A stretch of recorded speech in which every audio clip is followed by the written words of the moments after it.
back there again. God has something better for us, and we have to realize that if God wants the best for us, we have to want the best for us also. So never go back there again. Don't just linger on stuff. Don't just let hatred rule your heart. Don't just let problems stay with you because of I've been there. Okay, you've been there, it's time to let it go. You've been there, leave it alone. You've been there, throw it in the wastebasket and move forward. Don't just go back and say, I'm gonna stay right here. Keep revisiting it and never being able to move beyond it. When you stay in the same place, you can never go anywhere. You find yourself wondering, why am I still here?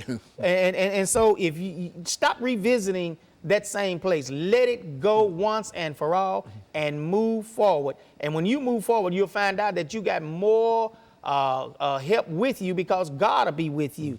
People will be with you. You'll find strength where you never thought you had strength.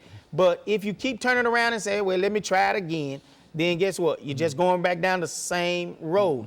And it doesn't make any difference what the issue is. If you have been drinking, you don't have to drink forever.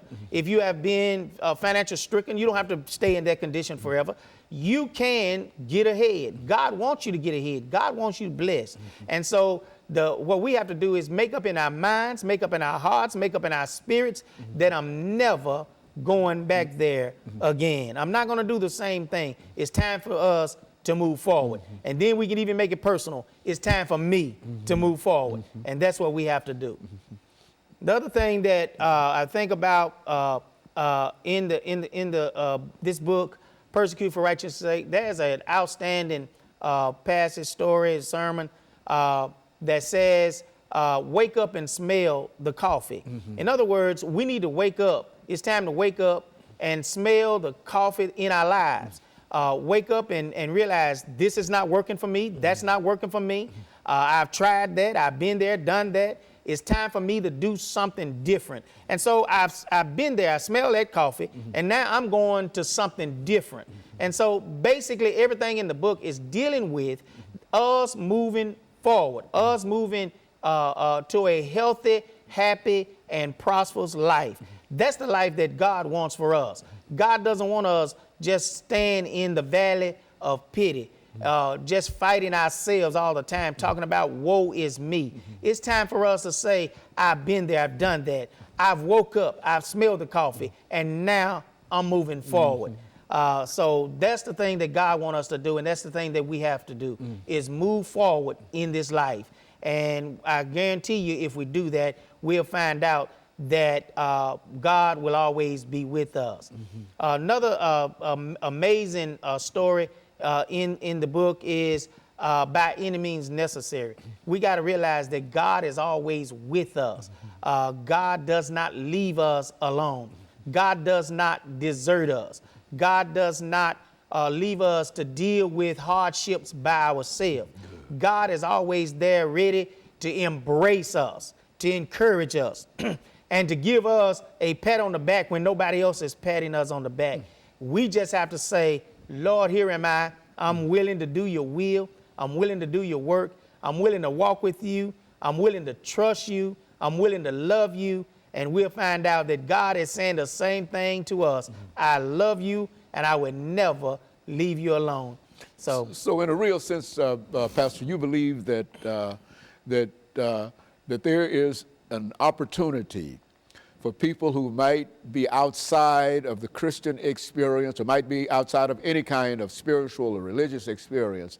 There is an opportunity for that individual, no matter what his situation might be. He might be a drunkard, he might be a liar, he might be whatever he might be, that this will give him an opportunity. The very, very thought of some of the things that we're talking about here will give them an opportunity to reshape and change their lives. Is that what we're saying here in reference to this entire book is designed to do that, to let people know if I'm in a situation not because of my own doing, I can come out of it. Don't just start hating everybody, and don't just give up on yourself. Don't give up on the world. Don't give up on your possibilities or your dreams because you have been put in a situation. realize it's your time and you can come out of it. This book, Persecution for Righteousness' Sake, will give you that courage to know that regardless of where you are in life, God has something better for you. And yes, if you have, regardless if you're a drunkard, if you're a drug addict, I believe that you can also win in life. God, you know, we preach God all the time. We talk about what God can do for us. We talk about how amazing God is. Then God needs people need to have some victories so we can see and share those victories with other people to know you don't have to be what you are today. You can be better than you are, and you can even be better than what anybody else think you can be.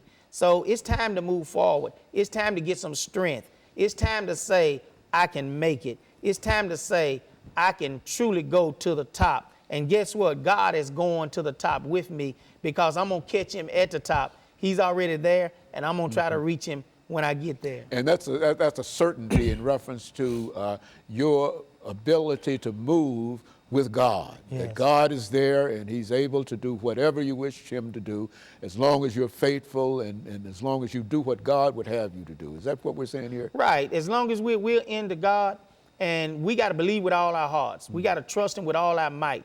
We got to know that no matter what comes our way, it can be that we have fallen in life, but we got to start believing at some point to start believing, hey, God is with me. And I'm not just talking about saying God is with me and doing the same old thing. I'm talking about saying God is with me and not just saying it, but believing God is with me. Start living the fact that God is with me. Start walking the fact that God is with me, and watch how your life will progress. Reverend, we've got about almost a half a minute. And I simply want to thank you for bringing that excellent information by today. And finally, how can this book be secured by anybody who might see us this morning? You can get the book from me at John Wesley, United Methodist Church. You can also get it on Amazon.com. And there are many other ways that this book will be available coming real soon. And so you think that this book will be able to help people dealing with just a whole variety of issues in their own lives? The people that have already purchased this book and have started reading the book, a lot of them tell me that it's not big enough. They need more of this book. Very good. And of course, let me thank you, Pastor Hayes, for coming by and giving us that excellent information. And let me encourage our audience to tune in again next week for another informative edition of Comments. Thank you and good morning.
Whereas we might say human trafficking in Tennessee, but Yeah. human trafficking is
Thank you and welcome to the show this morning.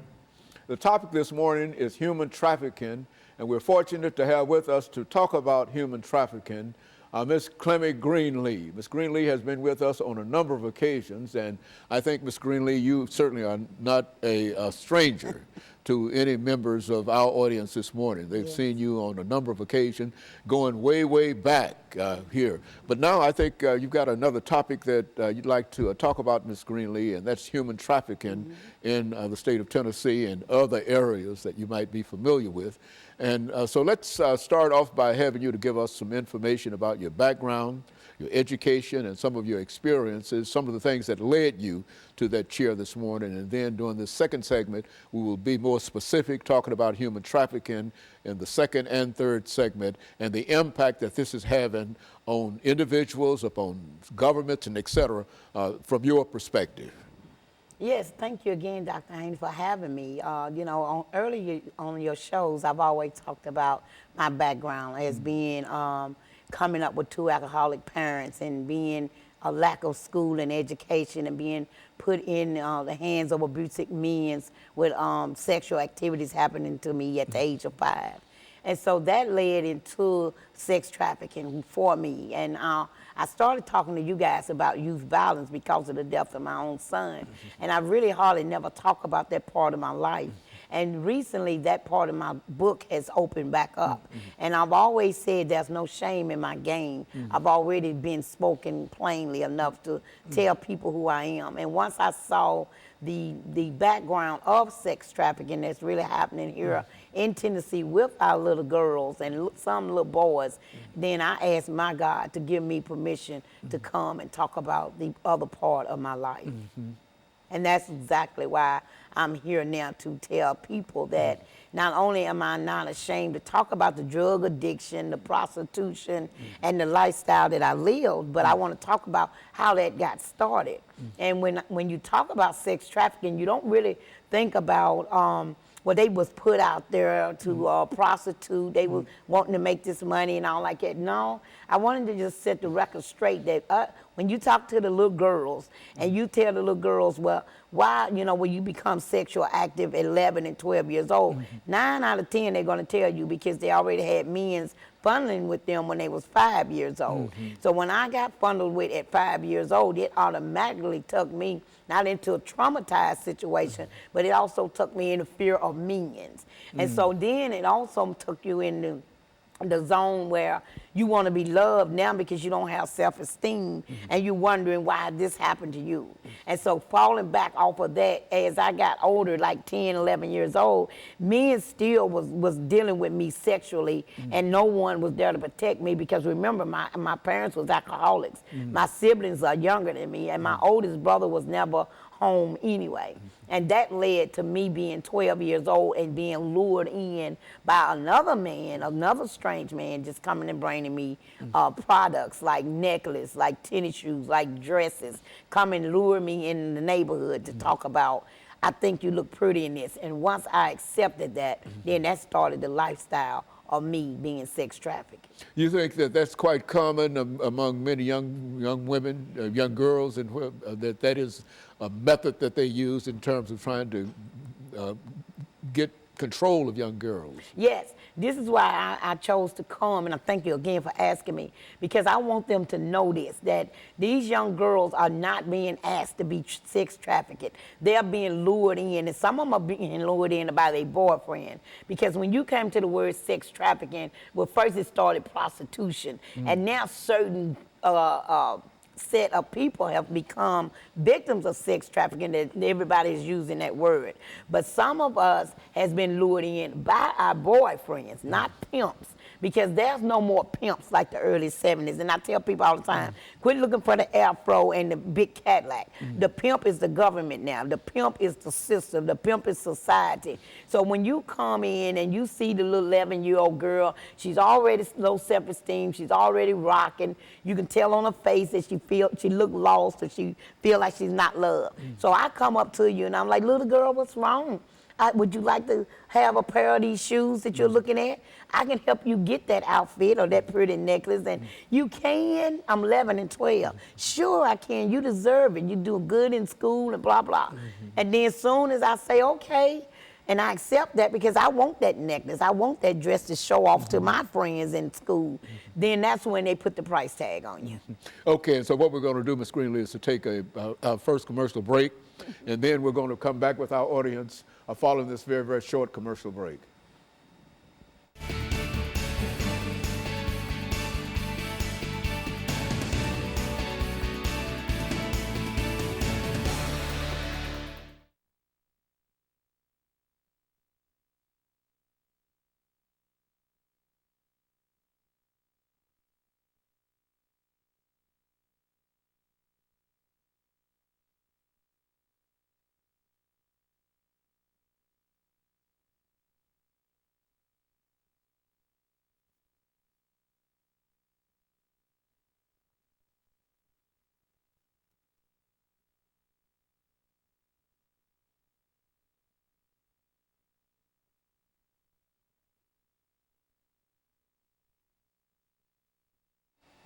Thank you and welcome back to the second segment of the show for today. We're talking to Ms. Greenlee, who's given us some information in reference to human trafficking in the state of Tennessee. And of course, Ms. Greenlee, let's pick up where we left off and give you an opportunity to expand upon some of the information that you've already given us. But the one thing I want people to know, they don't talk about sex trafficking in Tennessee because it's so low key. But Tennessee ranks one of the number 3 to number 5 states that has a lot of sex trafficking because of I-65, running from Atlanta, Memphis, through Texas. And we are coming from other states and being dropped here. It's just like I was taken from here to other states. So nobody never knew the traveling that I was doing, and it wasn't because I was going to be educated on anything. It was because I was going to be tortured. And when you hear about something like Colombia, Nigeria, Jamaica, where they have a lot of brothels there, true enough, but they are escaping there because of their government getting so tight on them that they're coming across the state line and they're coming to Tennessee. And so when I was trapped in that lifestyle, I wanted someone to save me. I wanted someone to get me out. Sex trafficking in Tennessee mostly happens around Super Bowl time. It happens when you have conventions, medical conventions, lawyer conventions, educational events that's coming to one of the biggest hotels here, or even the convention center. But people overlook that, how a real sex trafficker perpetrator would rent a whole hotel floor just for us girls. And I found out doing my research that the youngest sex trafficker here is 10 years old. Now, the age that they enter into a sex trafficking and prostitution is 12 to 14. But then that was in my time. Now you're ordering 10-year-old girls and 10-year-old boys. So I was really wanting to be rescued. I really didn't get rescued. People ask me all the time, well, how did you get out of it? Well, I aged out of it because I didn't have anybody in my time and in my community that really even cared about any kids missing. We have a lot of missing kids, and it's not because they ran away from home. It's because they were snatched up, and I'm talking about right today. All the missing kids report that we have that no one is doing anything about. It's because they snatched up. And I just have to say this, Dr. Haney, before I go further. I want people to think about the Nigerian girls. I want them to think about how can you go get 300 little girls out of a school in broad daylight and no one know where they at. Now, I'm already puzzled about the airplane that they can't find. But now we're talking about 300 little girls from age probably 12 to 14. So that means the government is involved. It's a cover-up. And until we start facing this and speaking on this, then we're going to have this. And so I got rescued because I aged out. And I aged out, I was like 42 years old, but I aged out at 30 because now by then I'm full of drugs, I'm homeless, I don't feel like I belong to anything, I don't want to live, so I'm not performing as good as the 12-year-old I once were or the 14-year-old. So that means I'm costing them money.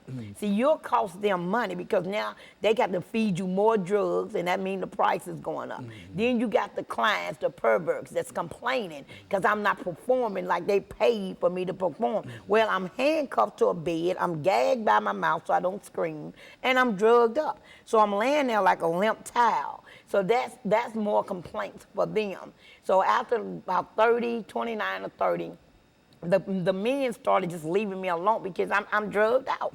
And so once they left me alone, I'm saying about 32, I was just lost. I was out in the streets. That's why people say Clement Greenlee was homeless for 10 years. I truly was. You shame to go home, you can't face your family, and then you don't even know what to say. Even though my family loved me unconditionally, I'm the one that was shamed. So I lived in the streets for almost 10, 15 years until I was rescued by the program Magdalene House. And one of the young ladies, Regina Mullins, who kind of lived that same lifestyle, she went and got help first, and she came back and got me. So when I entered the Magdalene program at 42 years old, keep in mind now, I'm 42, I feel like I'm an old woman, I'm uneducated, I'm drugged out, and I don't have anything to live for. So when I go in this program, I immediately say, you can't help me, I just want to die.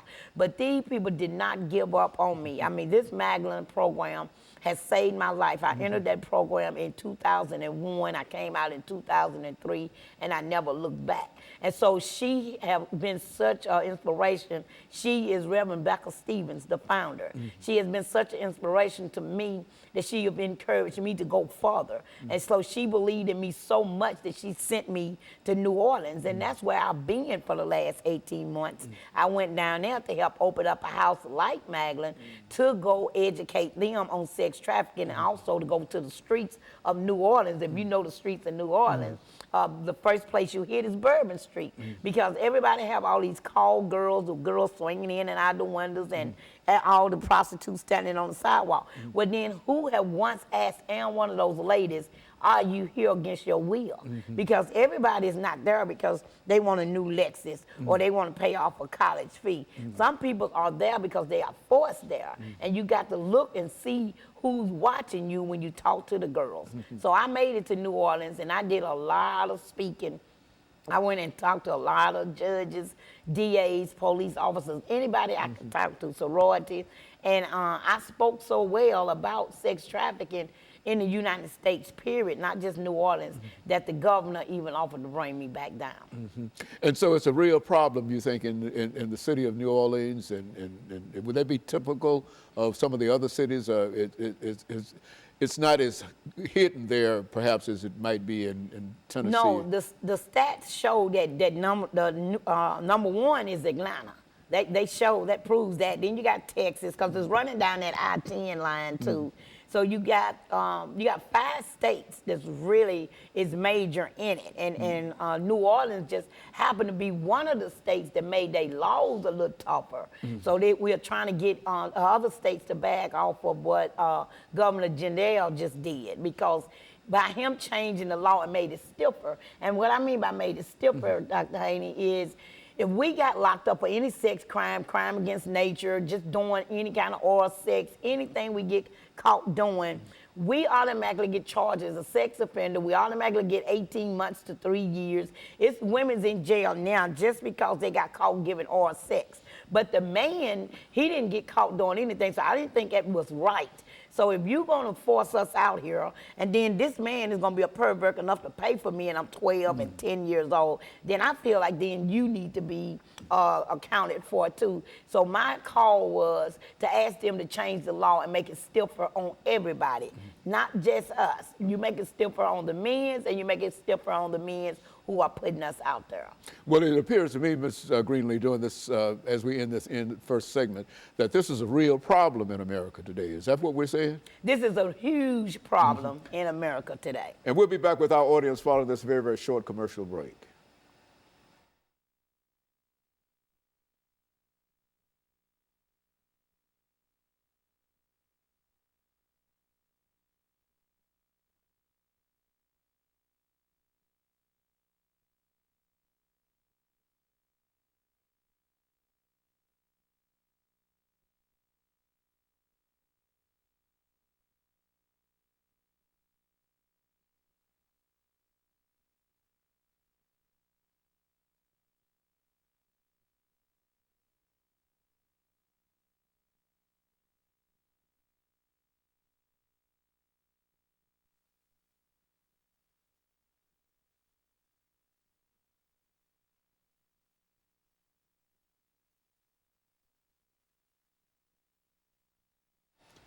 Thank you and welcome back to the final segment of the show for today.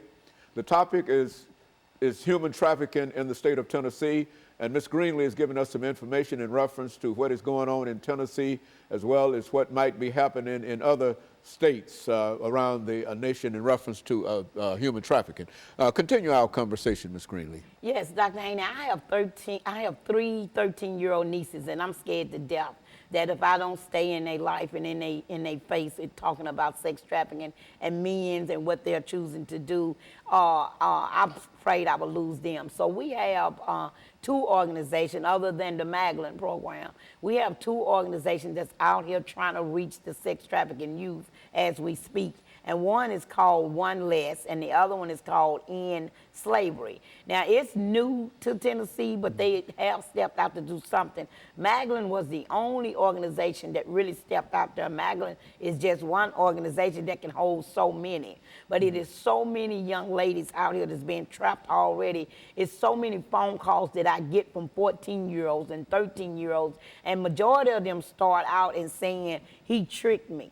You know, he took me out like he cared for me, like he loved me. And once we got there, he said, I owe you, and you're going to repay me like this, and this is how you have to repay me. Now, when they started threatening your family, doing something to your sister, I know where your mama work at, I know what school your brother go to, but then you traumatized. A lot of people say, why didn't you tell it? Well, if I told it and something happened to either one of my family members that they said they were going to do something to, then I'm automatically traumatized for the rest of my life. Also, you get to see them beat another little girl or another young lady in front of you. So if you already saw that, you already know what's going to happen. I got an 8-inch stab wound in my back now. I don't know how many scars in my head for trying to get away, for trying to run away. And so it didn't work for me. So that made me like, I'm not going to be able to tell anything else. So I just want I want everybody to know that you got to quit turning your head. You got to quit saying, It don't happen here. It's just in India, Cambodia. It is right in your backyard. And the story in Cincinnati, Ohio, if everybody remember that, them 3 girls that was in that basement for 10 straight years. If everybody remember that story, it'll tell you that it's definitely in your backyard. And so I just want people to really understand that they have to talk about this. I'm willing to talk to anybody. I'm willing to share my story. I'm willing to come and speak anywhere. All they have to do is just call me up, 615-589-8984. And I'll come anywhere, because not only are they asking for the girls, they're asking for the little boys. So when I was in Louisiana, one of the workers had went online and ordered a 10-year-old boy. And this is why we was opening this subject, because this is not just a can of worms. This is a conversation and a concern for the entire state of Tennessee. And so people are able to order children by way of the internet. Men are able to order young boys and young girls and et cetera, simply with a click of the mouse. Yes. Is that what we're saying? Yes. That's how prevalent it is now, and how widespread. Yeah, everybody know about the page called Backspace, Backpage. That's for the girls. And then you got a gay page that they go on for the little boys. And they order them and say how old they want them to be, what color hair they want them to be, how much they want them to weigh. And the guy actually showed up at the hotel with $200, 5 condoms, a date rape drug, and a lubricant. He actually showed up for a 10-year-old boy, and this man worked for the feds. So it's like, it's not just no pimping game. This is a government issue, and they are covering it up, and they know that they can do something about this sex trafficking if they wanted to. You got drug trafficking, gun trafficking, and sex trafficking. Well, the drug trafficking is number 1, the sex trafficking number 2, and then the guns. See, the guns was number 2, but now they selling people more than they are guns. And from what I understand, this is a real problem with youth. When you mention drugs, alcohol, and sex, that's one of the areas where many of our young people, our teenagers, are caught up in one of the more detrimental areas of their lives. Yes. When they get involved in drugs, sex, and guns. Yes. Is that what we're saying? That's exactly what I'm saying. I've been gone for 18 months in New Orleans, and this is why I'm back on your set and letting people know I'm back. I'm hitting the streets. I'm coming after my young girls. I'm coming after my young boys. It ain't about violence. It's about protecting them, period. I've already had a phone call from several young girls telling me that they went to the hotel with their boyfriend because they thought they loved them, and when they got there, it was other men in there waiting for them that they have already paid for to have these kind of sex activities with these little girls. They are getting caught up once they turn me onto that X pill or that bar or that crack or the heroin that's coming out now. The new heroin is coming back. Once they get the young girls on that right there, then they're on their way to being sold as slaves. We've got to do more, you think, as a community and as a society in reference to this, Ms. Greenlee. Yes. Having had a chance to work, what would you suggest that we do in terms of trying to get a handle on this? Number 1, I suggest the subject start happening in church, the subject start being talked about in schools, and the subject start being talked about in libraries, because those are the 3 places where they all are gathered at. And I know people don't want to talk about sex in church, but you need to talk about sex in church. You need to talk about sex trafficking. It's right next door. All of these black girls that are missing has not ran away from home. And I'm not just throwing it on a racial thing, but you tend to look for more other colors, like India or white or Latinos or something. You tend to look for them more than you do black. If you go on black page, black girls missing, you'll see a bunch of us missing. So why nobody looking for them? How we know they're not tied up? How we know they're not in the basement gagged up and shot up for the dope and can't scream? Because for a long time I was gagged up, I was shot up for the dope, and I couldn't scream. And so this is a real problem, and that what we're doing now is to simply try to highlight that and make people much more aware of it. And I have to admit that this is an eye-opener to me. Of course, I've heard of sex trafficking and, here and there, but I didn't know it was such an industry. And you were saying that it is a real industry, Yes. and people are making a lot of money, and a lot of folks Oh, are yes. getting hurt in reference to it, and et cetera. Yes. And I think you mentioned the problem down in Louisiana, where the government is actually changing things in such a way that's detrimental to young girls more than anything else. Yes. Is that what we're? Yes, he had made the laws even stricter for the perpetrators now and the pimps. Like I said, the pimps is not in an afro and a Cadillac anymore.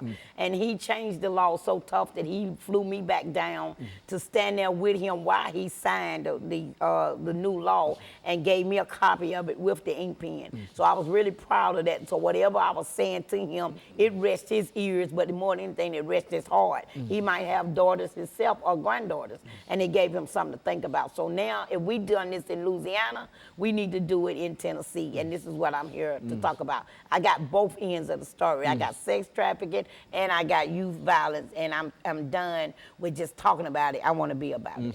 And they both seem to come together. That violence is often associated with this trafficking, and whether violence or trafficking, young people, young females primarily, many females primarily are caught up in it, and there's nothing that they can do themselves, and they need some kind of assistance, some kind of help out of this. Yeah.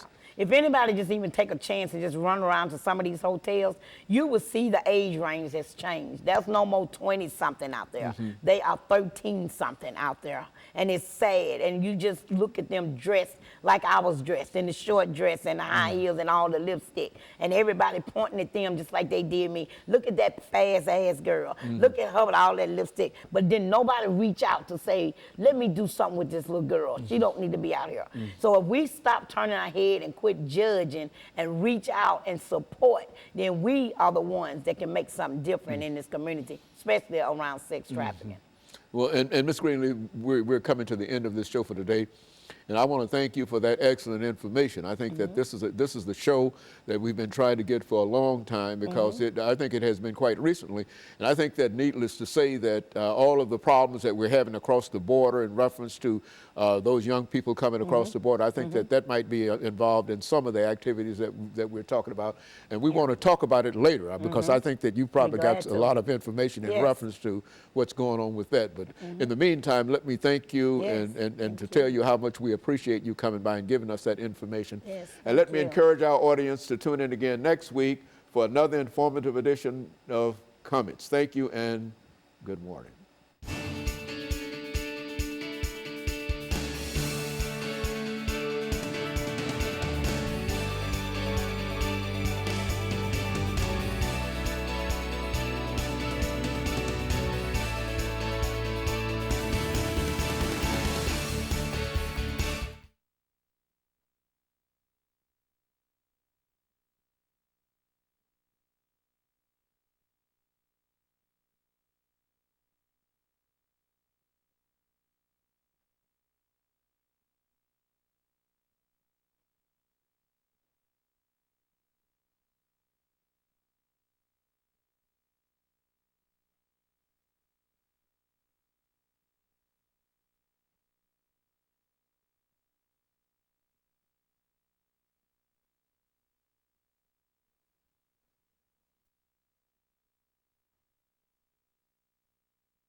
Thank you and welcome to the show this morning.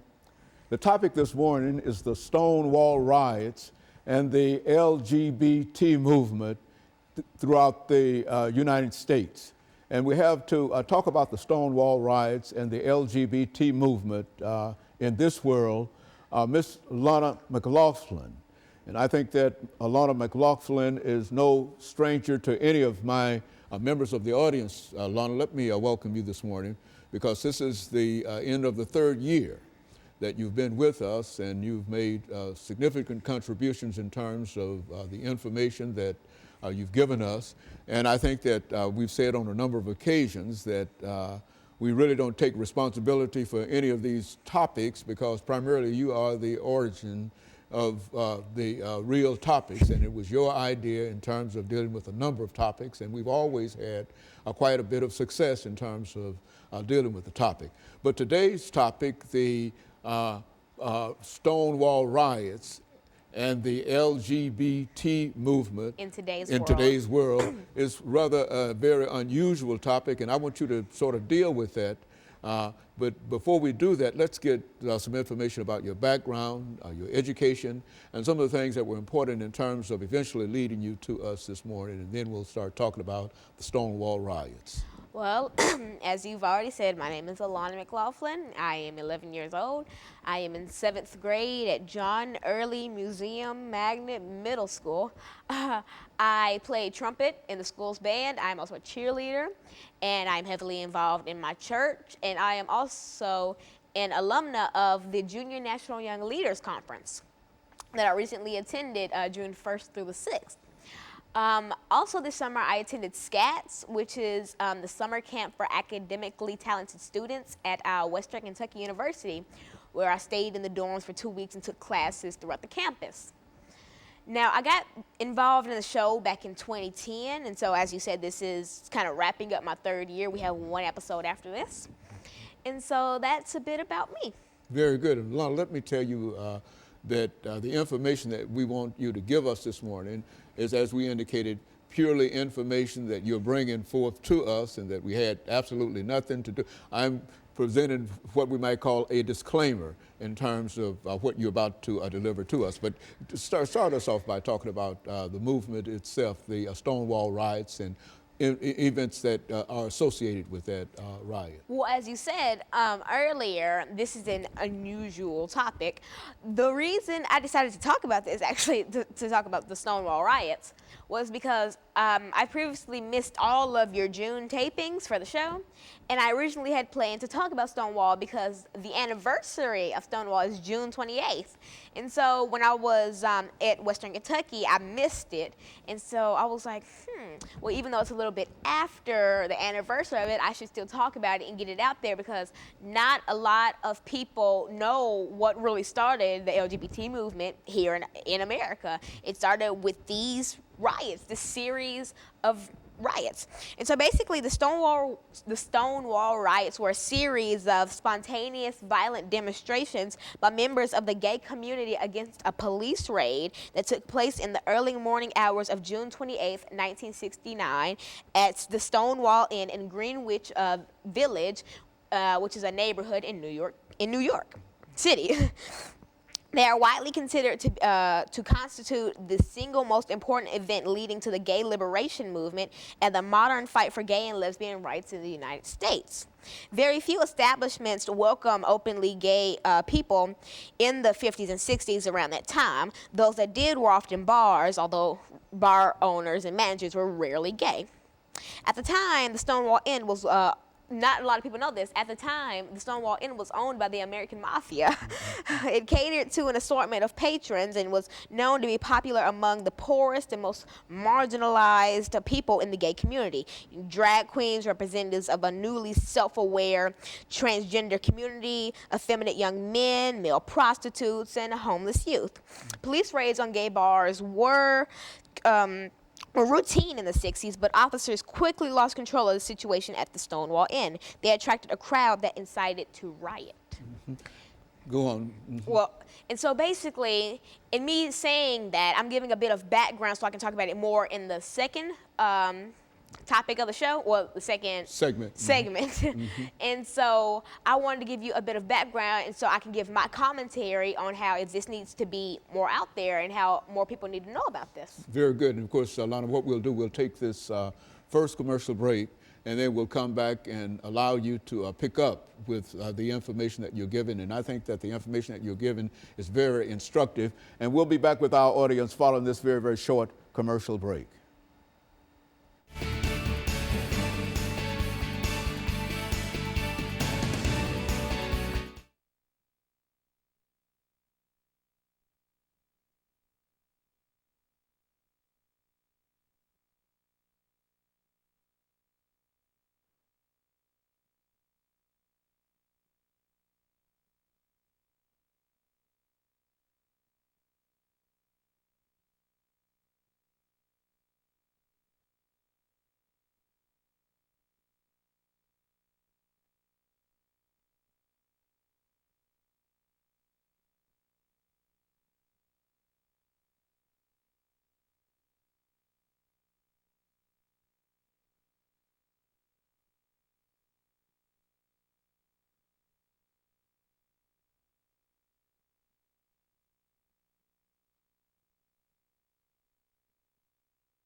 Thank you, and welcome back to the second segment of the show for today.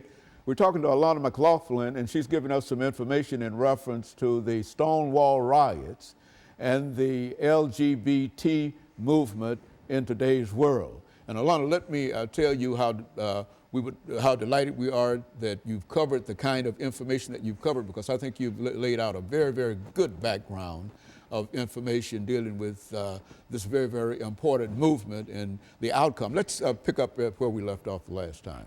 Well, in the first segment, I gave some background on what the Stonewall riots were. The Stonewall riots were a series of violent demonstrations by members of the gay community against a police raid that took place in the early morning hours of June 28th in 1969 at the Stonewall Inn in Greenwich Village in New York City. And so I told a bit about Stonewall and its influence on the modern day LGBT movement in America. And I was wanting to give some of my commentary on it. Now, before I start to really talk about this and how this needs to be more appreciated, I want to say that even since the 18th century, gay marriage and homosexuality, they have not been accepted. They've, and I've seen lots of demonstrations, picketing, trying to get gay marriage passed, you know, trying to